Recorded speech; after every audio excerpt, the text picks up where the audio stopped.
Good morning, student. Today we shall read and we shall resume the topic necklace, the lesson number 7 from your book, The Footprints Without Feet. And so far we have read that how Mr. and Mrs. Loisel managed the dress for the ball party. Until now we have read and next what was the next problem for them. So let's resume the topic. What fresh problem now disturbed Mrs. Loisel? अब Mrs. जो Loisel थी, she was very pretty, yet she was very desirous, ambitious lady. After getting the dress, spending 400 francs, she expressed a desire to adorn herself with jewelry, ornament. So this is the new problem for them. So how do they manage the ornament for the ball, for the party? So let's see. The day of ball approached, and Madame Loisel seemed sad, disturbed, anxious. Nevertheless, her dress was nearly ready.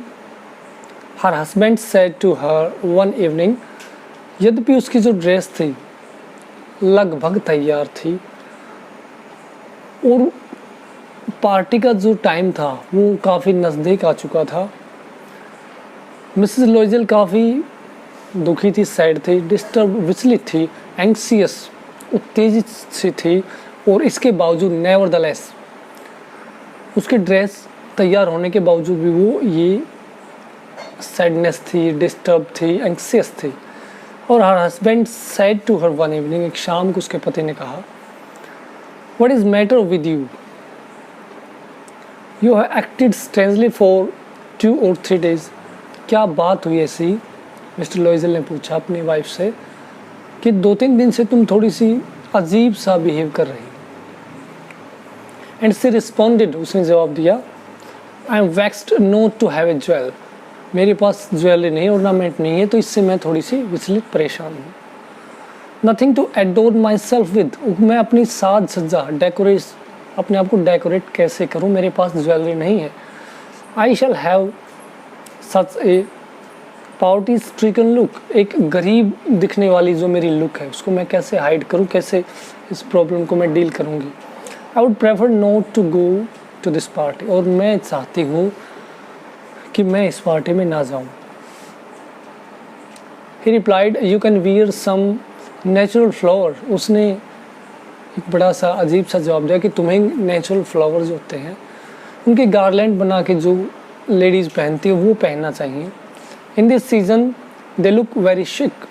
और ये काफ़ी trendy भी इस season में. उसने उसको advice किया. She was not convinced. और उसको अपने पति का, मिस्टर लोइजल का जो विचार था, एडवाइस था, वो एग्री नहीं किया उसके साथ. उसने रिजेक्ट कर दिया. नो से रिप्लाइड. उसने कहा नहीं. There is nothing more humiliating than, इससे ज़्यादा बेइज्जती क्या होगी, than to have shabby air in the midst of rich women. अमीर महिलाओं की उपस्थिति में इससे ज़्यादा और बेइज्जती की बात मेरे लिए क्या होगी कि मैं ये गार्लैंड पहनूं फ्लावर्स वाले. Then her husband cried out. उसका पति चिल्लाया, हाउ स्टूपिड वी आर, हम कितने मूर्ख हैं. Go and find your friend Madame Forestier and ask her to lend you her jewels. अपने मित्र मैडम फॉरेस्टियर के पास जाओ, वो काफ़ी रिच है, और उससे बोरो कर लो कुछ, ऐसा उसने सुझाव दिया. The next day she took her self. अगले दिन मिसेस लोइजल अपनी जो फ्रेंड थी, रिच फ्रेंड, फॉरेस्टियर के पास जाते हैं. Forestier's house and related her story of distress. अपनी जो पीड़ा, प्रॉब्लम्स बताती है. क्या? Madam Forestier went to her closet. अपनी जो बॉक्स था ज्वेलरी का उसको लेके आती है. Took out a large jewel case. एक बड़ा सा बॉक्स लेके आती है वहाँ से, तिजोरी से, ट्रेजर से. इट ओपनड, एक खुला, and said choose my dear, इसको खोल के कहा कि इनमें से कोई भी ले लो। सी सा एट फर्स्ट सम ब्रेसलेट, फिर उसने शुरू में कुछ कंगन देखे। देन कॉलर ऑफ पर्ल्स, फिर उसने एक मोतियों का हार देखा। Then a Venetian cross of gold, फिर गोल्ड का एक क्रॉस का निशान वाला की ज्वेलरी देखे। And jewels of admirable workmanship, और एक उत्कृष्ट कला के जो नमूने होते हैं उस टाइप की जो ज्वेलरी वहाँ पे उसने देखे अपने फ्रेंड से। She tried the jewels before the glass, mirror के सामने उसने पहन के देखे, जो अपने आप को एडोर्न किया। हेजिटेटेड, और थोड़ी सी हिचकिचाई, but could neither decide to take them nor leave them, ना तो ये डिसाइड कर पाई कि उनको ले या ना ले। She was confused. Then she asked, फिर उसने पूछा, हैव यू नथिंग मोर, क्या तुम्हारे पास और कोई नहीं है? Why? Yes, look for yourself, है ना, अपने आप देखा। I don't know what will please you, मुझे पता नहीं आपको क्या चीज़ पसंद आएंगे, देखो मेरे पास और भी है। मिसेस फ्रस्टियर ने मिसेस लॉइजल को कहा। सडनली सी डिस्कवर्ड, अचानक उसने देखा क्या, in a black satin box, black box में a super necklace of diamond, diamond का एक नेकलेस देखा। हर हैंड्स ट्रेम्बल्ड, उसके हाथ कांपने लगे। As she took it out, जब उसने बॉक्स से बाहर निकाला डायमंड का जो नेकलेस था, उसके हाथ ऐसे कांपने लगे, ट्रेम्बल्ड किए।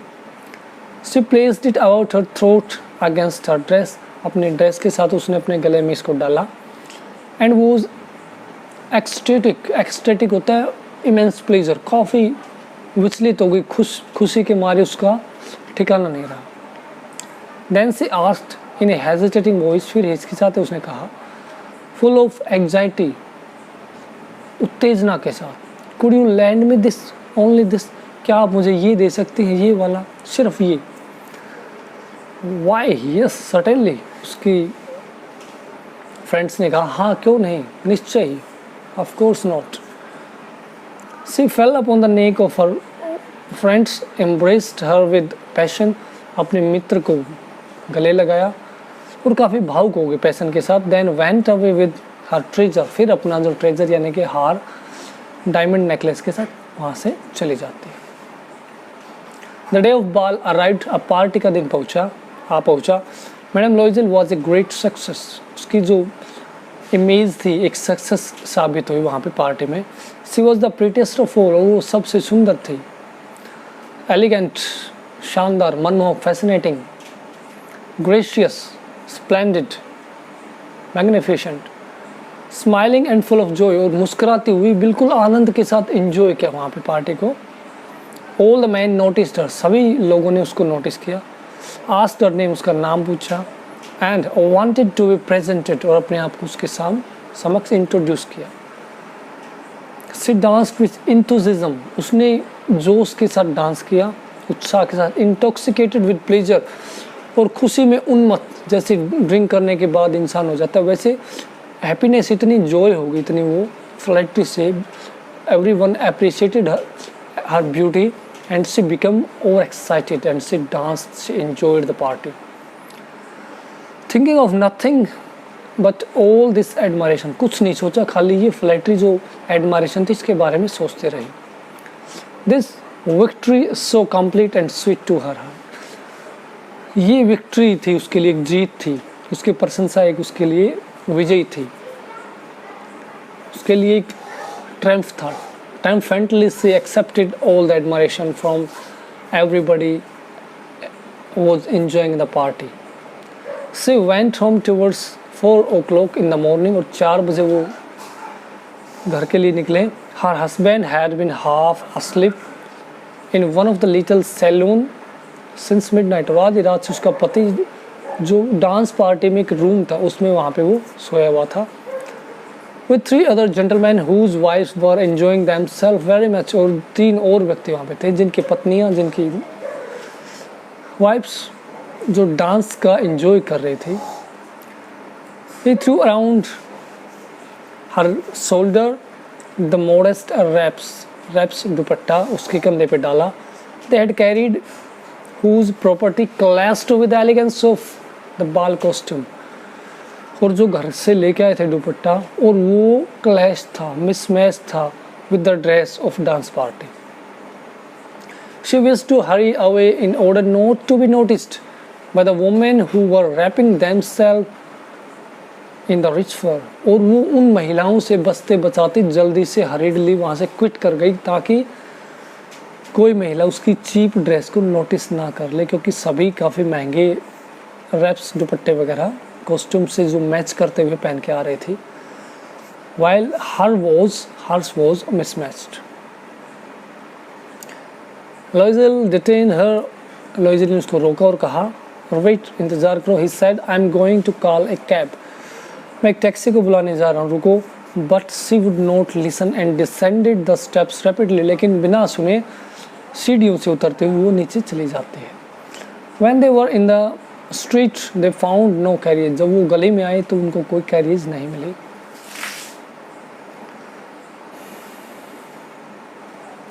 and they began to seek for one। फिर उन्होंने तलाश के किसी कैरियज की मिल जाए ताकि hailing the coachman whom they saw at the distance। दूर से देख के उसने कोचमैन को बुलाया उन्होंने। they walked along towards the river hopeless and shivering। अब नदी के किनारे वो लोग शिवरिंग कांपते हुए ठंड के कारण और होपलेसली वो नाउमीद होके जा रहे थे। Finally they found one of those old carriers that one see in Paris after nightfall. फिर उनको जो आधी रात के बाद जो पेरिस में पुरानी गाड़ियाँ मिलती हैं वो वहाँ पे उनको दिखाई देती है। It took them as far as their door and they went wearily up to their apartment। उनके घर तक वो पुरानी गाड़ी उनको छोड़ने जाती है और वो काफ़ी थके होते वियरली टू देयर अपार्टमेंट अपने घर पे गए। It was all over for her.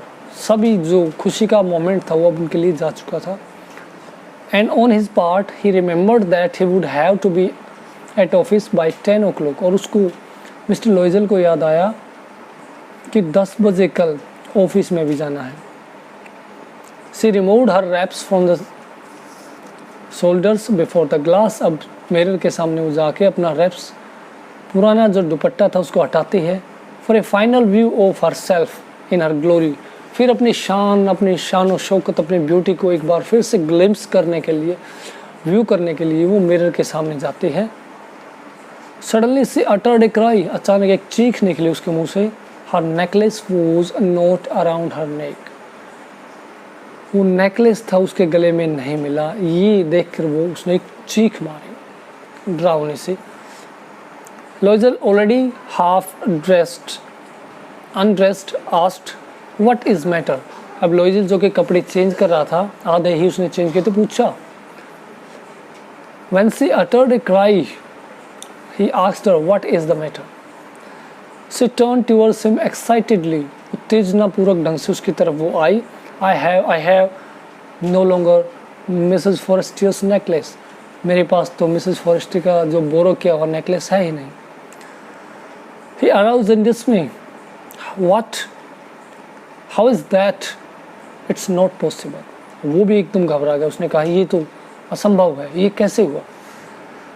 And they looked in the fold of dress। उसने ड्रेस के जो तहें थी, फोल्डिंग थी, उसमें देखा। Fold of the cloak, जो कपड़े थे उनमें देखा।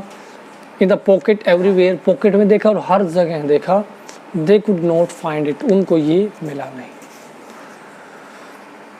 ही asked you sure you still had it when we left the minister's house. अब मिस्टर लॉइजल ने मैटिल्डा, जो मिसेस लॉइजल थी उसका नाम मैटिल्डा था एक्चुअली, मिसेस लॉइजल हो गई शादी के बाद। मिस्टर लॉइजल ने मैटिल्डा से पूछा कि क्या जब हम मिनिस्टर के घर से निकले तो क्या तुम्हारे ये गले में था diamond necklace. Yes I felt it as we came out. हाँ, मैंने जब उसको देखा तो मुझे महसूस हुआ। But if you had lost it in the street we should have heard it fall. It must be in the cab. अगर हम ये गली में इसको अगर ये गिरा होता तो इसकी जो आवाज़ थी, साउंड जो प्रोड्यूस होनी थी उसको हम सुनते, तो इसका मतलब ये कैब में ही गिरा है। उन्होंने कंक्लूजन निकाला। यस इट्स पॉसिबल, ये हो सकता है, संभव है। Did you take the number? No. And you? Did you notice what it was? No. अब दोनों ने डिस्कशन किया कि क्या तुमने जो कैब थी उसका नंबर नोट किया? उसने कहा नहीं। और उसने अपने पति से पूछा क्या आपने किया? तो उसने भी जवाब दिया कि नहीं। They looked at each other utterly cast down. दोनों ने एक दूसरे की तरफ हताशा भरे ढंग से देखा, hopelessly, disappointment में। Finally, Loisel dressed himself again. फिर जो मिस्टर लॉइजल था उसने जो कि हाफ ड्रेस था अपनी ड्रेस पहनी। I'm going, he said, over the track where we went on foot to see if I can find it. कहता जिस ट्रैक से हम चल के आए हैं मैं उस ट्रैक पे देखता हूँ जाके कि क्या वहाँ पे वो गिरा हुआ है। एंड ही वेंट, और वो चला जाता है। He remained in the evening gown, she remained in the evening gown, not having the force to go to bed. अब वो महिला मैटिल्डा, मिसेस लॉइजल, अपने इवनिंग गाउन में ही वहीं पे रहती है और वहाँ पे वापस जाने, बेड पे जाने का, सोने का उसका मूड बिल्कुल नहीं होता है। Towards 7 o'clock her husband returned. He had found nothing. 7 बजे उसका हस्बैंड फिर वापस आता है और उसको कुछ भी नहीं मिलता। He went to the police and cab office. फिर कैब ऑफिस में जाते हैं, पुलिस स्टेशन जाते हैं। Put an advertisement in the newspaper offering a reward. और एक एडवर्टाइजमेंट निकालते हैं एक, ताकि फाइंडर में get handsome reward. She waited all the day in a statement of bewilderment before his frightful disaster. अब अपनी जो एक वो bewilderment में भौचक्की सी, घबराई हुई सी, इस फ्राइटफुल, इस जो डरावने माहौल में पूरे दिन उस माहौल में रहती वो ड्रे से। लॉइजल रिटर्न इन इवनिंग, शाम को उसका पति फिर आता वापस। हिज फेस पेल, पीला पड़ा चेहरा। ही हैड डिस्कवर्ड नथिंग, उसको कुछ नहीं मिलता है। He said, write to your friend that you have broken the clasps of the necklace and that you will have it repaired. That will give us time. उसने कहा अपने मित्र को लिखो कि इसकी क्लैप्स, एक इसकी कड़ी टूट गई है, कुछ हिस्सा इसका डैमेज होगा, इसको हम तब तक रिपेयर करेंगे और we will have some time for that. तब तक हमारे पास कुछ समय भी होगा। She wrote as I dictated. और उस महिला ने, मैटिल्डा ने, जैसा मिस्टर लॉइजल लिखा वैसा लिखा। So student, I hope you enjoyed this lesson very well till now, and we will complete this part of lesson in our next video. And you have seen that to be over ambitious can bring some problem for us in life. So we should not go beyond our natural resources. This is clear message from the author that he want to convey through this lesson. The necklace she borrowed and created a lot of problem because of this necklace. So let us see next how drastic, how miserable life she had to lead because of this problem. So we will see in the next video how problematic life she led. Till then, keep practicing, keep learning, keep reading, keep meditating. May God bless you all. Have a great day.